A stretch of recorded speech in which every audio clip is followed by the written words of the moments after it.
there. We'll see how well I do with this. I just thought of this yesterday, and so I wrote something up, but I have no idea whether I'll be able to remember it at all. But I've noticed on the subject of homosexuality, there are a lot of liberal Christians who are really coming around and are fine with it, which is great. That's wonderful. But what's really odd is the fact that they're still using the Bible for justification, even though they're fine with homosexuals getting married and everything. Now, a few of them will say, oh, it's because the Bible is about love. Well, that's wonderful.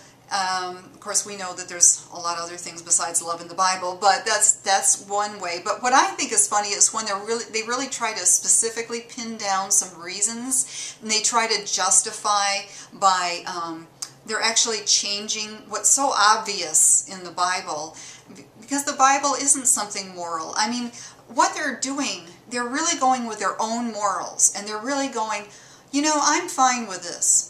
I know that this is natural. I know that gays, you know, they say they're born this way. I know, you know, these people have come to this point in their lives where they actually know it. So now they go to the Bible and go, oh, I've got to make this fit what I now believe, so that they can say, well, I believe it because of the Bible. It's really dishonest, but I know they haven't thought that far and they don't realize that they're doing it.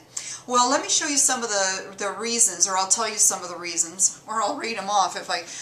one of them, let's see, it says, oh, yeah, okay. One of them was, it said, the only sin of homosexuality, it was a specific type of homosexuality that was performed in the pagan temple.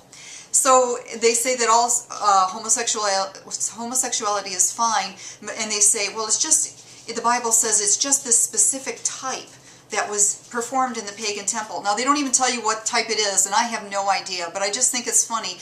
I think they took one passage out of the Bible and zeroed in on that and said, well, it's just that specific type that's wrong. The rest of it's fine. So that's just kind of an odd justification that I found. I saw another one that said that homosexuality is fine, just don't do it on a woman's bed. And they claim they got that from the Bible. I would love to know where that passage is. I just think that's really funny. So apparently it's somewhere in the Bible. Then there's another one, let's see. Oh, I got this from Zom Gets Chris, and this really isn't a justification for homosexuality. It's a weird thing in the Bible. Romans 1:26-27 that says that God, if you're a person like me who doesn't accept Jesus, God will punish you by turning you gay.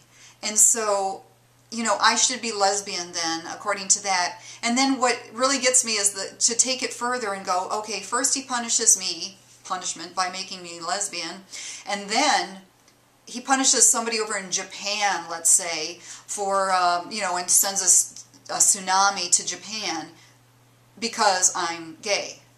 You know, it's a punishment.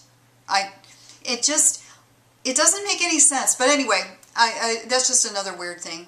Another one is, in the Bible, though, it said that for the rapture, there's a 50-50 chance that a homosexual will go to heaven. Because it said, and I remember this, it's a man lying with a man. One will be taken up and the other one will be left behind.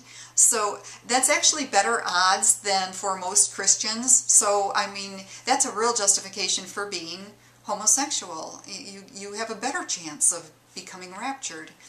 Let me see what else.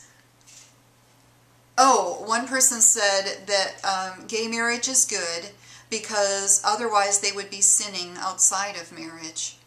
So... I mean, it's just funny. I mean, again, it's great that they're accepting it, but just these reasonings, they kind of make me laugh. I don't know if they make you laugh. I think they're strange. They should just, it's like they just say stupid things because they're taking in stupid things from the Bible, and so what comes out is just stupid stuff. Oh, and the last thing is just, I thought this was funny too. The King James Version of the Bible is the version that we all go to. I go to the King James Version because I don't want the new version where they're really getting smart about taking stuff out. King James Version. But did you know that King James was gay? He was either gay or he was bisexual because, of course, he was married, but he had gay lovers on the side, you know, trying to keep it a secret. He had a bunch of gay lovers. So I just think that's kind of funny. I need to pretty soon let my Christian friends know that. It's just amazing. It's so entertaining to look these things up and let them know. Anyway, that's all I have for now.